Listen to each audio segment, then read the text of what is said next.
Hello बच्चों, मैं फैज़ और आप देख रहे हैं फैज़ फिजिक्स क्लासेस, जिसमें हम आज पढ़ने वाले हैं कैलकुलस के बारे में, जिसके बिना फिजिक्स अधूरा है। तो कैलकुलस बेसिकली दो पार्ट में बटा हुआ है, डिफरेंशियल कैलकुलस और इंटीग्रल कैलकुलस। और आज की पढ़ाई हम करने वाले हैं किसके ऊपर? डिफरेंशियल कैलकुलस के ऊपर। तो सबसे पहले समझते हैं डिफरेंशिएशन होता क्या है।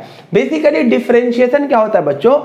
एक क्वांटिटी किसी दूसरे क्वांटिटी के रिस्पेक्ट में किस तरह से चेंज होता है, यही आपको पता चलता है डिफरेंशिएशन से। जैसे डिफरेंशिएशन लिखा हुआ dy by dx, dy by dx का ये मतलब होता है कि क्वांटिटी y में किस तरह से चेंज हो रहा है क्वांटिटी x की वजह से, यानी क्वांटिटी x के रिस्पेक्ट में क्वांटिटी y में कैसे चेंज हो रहा है। जैसे हमारे पास है dx by dt, dx by dt को बोला जाता है rate of change of position with respect to time. अगर इसकी वैल्यू है 5 मीटर पर सेकेंड, इसका यह मतलब हुआ कि कोई बॉडी अपने पोजीशन को 5 मीटर चेंज कर लेता है 1 सेकेंड के अंदर। यानी कि ये पता चल रहा है कि कोई बॉडी टाइम के रिस्पेक्ट में अपने पोजीशन को कैसे चेंज कर रहा है। और ये 5 मीटर पर सेकेंड ये बता रहा है कि वो बॉडी अपने पोजीशन को 1 सेकेंड में 5 मीटर का चेंजिंग दे देता है। यानी अगर वो 1 मीटर पे खड़ा है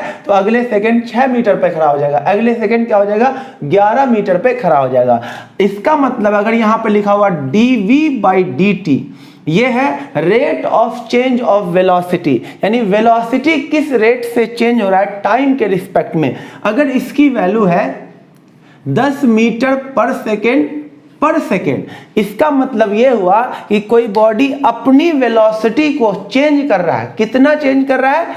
10 मीटर पर सेकेंड से चेंज कर रहा है हर सेकेंड। यानी ये dv बाई dt से ये पता चलता है कि वेलोसिटी में कितना चेंज होगा टाइम के रिस्पेक्ट में, या वेलोसिटी में किस तरह से चेंजिंग हो रहा है टाइम के रिस्पेक्ट में। अगर इसकी वैल्यू मैं 10 मीटर पर सेकेंड रख दूं तो इसका मतलब ये हुआ कि ये बॉडी हर सेकेंड अपनी वेलोसिटी में कितना चेंजिंग लाता है 10 मीटर पर सेकेंड। इसका मतलब ये हुआ कि अगर 1 सेकेंड पर वेलोसिटी है 10 मीटर पर सेकेंड, तो अगले सेकेंड में वेलोसिटी कितनी हो जाएगी 20 मीटर पर सेकेंड, फिर अगले सेकेंड में वेलोसिटी कितनी हो जाएगी 30 मीटर पर सेकेंड। यानी कि बेसिकली डिफरेंशिएशन का मतलब होता है एक क्वांटिटी में चेंज दूसरे क्वांटिटी के रिस्पेक्ट में। और भी तरीके से हम डिफरेंशिएशन को समझ सकते हैं। डिफरेंशिएशन से हमें एक और चीज का पता चलता है, slope of tangent at any point on the given curve. अगर आपके पास एक गिवन कर्व दिया हुआ है, कोई भी कर्व दे रखा है, किसी तरह का भी कोई कर्व दे रखा है, अगर ये कर्व दे रखा है, अगर आपको पता करना है कि इस पॉइंट पर, इस पर्टिकुलर पॉइंट पे या इस पॉइंट पर इस कर्व पे अगर हमने टेंजेंट ड्रॉ किया है तो इसका स्लोप क्या होगा। ये टेंजेंट इस पॉइंट पर कितना एंगल, यानी इस पॉइंट पे हमें निकालना है इस कर्व का टेंजेंट का स्लोप। तो हमें क्या करना होगा, ये कर्व दिया हुआ है और इस कर्व को जब हम डिफरेंशिएट कर देंगे इस पॉइंट पे, तो हमें क्या पता चल जाएगा इस कर्व के इस पॉइंट पर टेंजेंट का स्लोप। तो dy बाई dx से हम किसी कर्व के किसी पर्टिकुलर पॉइंट पर स्लोप ऑफ टेंजेंट निकाल सकते हैं, उस टेंजेंट का स्लोप निकाल सकते हैं। यानी वो टेंजेंट उस पॉइंट पर एक्स एक्सिस के साथ कितना एंगल, कितना स्लोप बना रहा है, वो हमें पता चल जाएगा डिफरेंशिएशन करने से। यानी डिफरेंशिएशन एक तो ये पता चल रहा है कि एक क्वांटिटी किस तरह से चेंज हो रहा है दूसरे क्वांटिटी के रिस्पेक्ट में, और दूसरा अगर किसी कर्व के किसी पर्टिकुलर पॉइंट पे हमें स्लोप ऑफ टेंजेंट निकालना है, यानी किसी टेंजेंट का उस पर्टिकुलर पॉइंट पे स्लोप निकालना है, तो वो भी हमें पता चल जाएगा कैसे, डिफरेंशिएशन से dy बाई dx करने से। तो चलो अब हम करते हैं कुछ डिफरेंशिएशन के रूल को। डिफरेंशिएशन का सबसे पहला रूल है, देखिए यहां पे हम पूरा डिटेल्ड स्टडी नहीं करने वाले डिफरेंशिएशन का। डिफरेंशिएशन में अपने आप कई सारे चैप्टर होते हैं, लेकिन हम यहां पे वही स्टडी करेंगे जो जिससे फिजिक्स के जितने भी रिलेटेड क्वेश्चन है डिफरेंशिएशन से या इंटीग्रेशन से, वो हमसे हो जाए। तो चलिए स्टार्ट करते हैं। डिफरेंशिएशन का सबसे फर्स्ट रूल हमारे पास दे रखा y is equal to x raise to the power n, और इसका हमें डिफरेंशिएशन करना है x के रिस्पेक्ट में, यानी हमें निकालना है dy बाई dx। तो बहुत ही आसानी से निकाल सकते हैं। इस पावर को आगे कर देंगे n और x, और पावर में से एक क्या कर देंगे कम, तो इस x की पावर n का डिफरेंशिएशन हो जाएगा। सपोज आपके पास है y is equal to x cube, तो इसका डिफरेंशिएशन क्या हो जाएगा dy बाई dx क्या हो जाएगा, पावर आगे आ जाएगा 3x और इसमें से एक क्या हो जाएगा कम। अगर आपको डिफरेंशिएट, और हम डिफरेंशिएशन को dy बाई dx भी लिख सकते हैं और सिंपली आप y डैश करके भी क्या कर सकते हो, डिफरेंशिएशन ही कर सकते हो। y डैश का भी मतलब क्या होता है, डिफरेंशिएशन। तो अगर आपको x की पावर 7/2 का डिफरेंशिएशन करना है तो या तो मैं ऐसे लिख दूं d अपॉन dx करके, या सिंपली मैं क्या कर दूं x की पावर 7/2 का आपको क्या करना, डिफरेंशिएशन।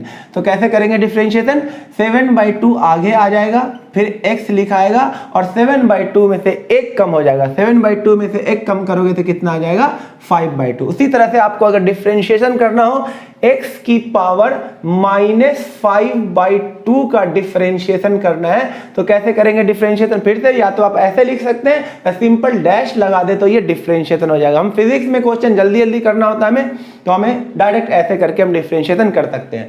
तो ये पावर आगे आ जाएगा -5/2, x की पावर -5/2 में से एक और 1 माइनस कर देंगे तो कितना आ जाएगा, -7/2। इस तरह से डिफरेंशिएशन कर सकते हैं।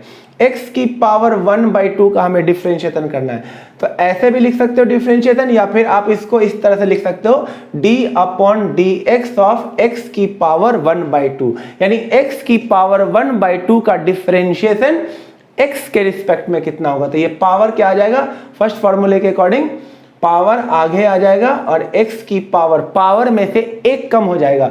1/2 में से आप एक कम करेंगे तो कितना आ जाएगा, माइनस का 1/2। यानी आप सिंपल क्या करेंगे, ये रूट x है, यानी रूट x का डिफरेंशिएशन होता है। देखिए इसको आप ऐसे लिख सकते हो 1/2 और ये नीचे चला जाएगा x की पावर 1/2। तो आप सीधे सीधे याद रख सकते हैं, जो आपको फिजिक्स के न्यूमेरिकल में हेल्प करेगा, रूट x का डिफरेंशिएशन क्या होता है, 1/2 रूट x।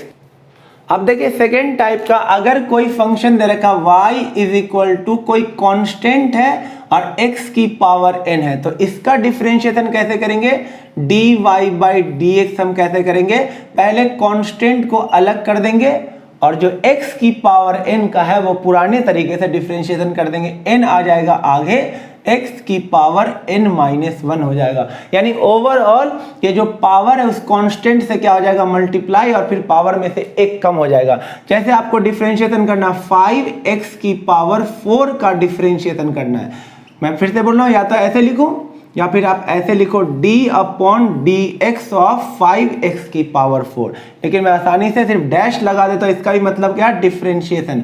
आपको इसका डिफरेंशिएशन करना है तो आप क्या करो, इस पावर को इससे मल्टीप्लाई कर दो 20 और फिर पावर में से एक कम कर दो, ये हो गया 5x की पावर 4 का डिफरेंशिएशन x के रिस्पेक्ट में। याद रखना अगर आपके पास है 3/2 x की पावर 2, इसका डिफरेंशिएशन आपको करना है x के रिस्पेक्ट में, तो ये पावर इससे मल्टीप्लाई हो जाएगा तो कितना हो जाएगा, 6/2x की पावर 2 में से एक कम करेंगे तो कितना आ जाएगा, 1, यानी कि आंसर हो जाएगा 3x।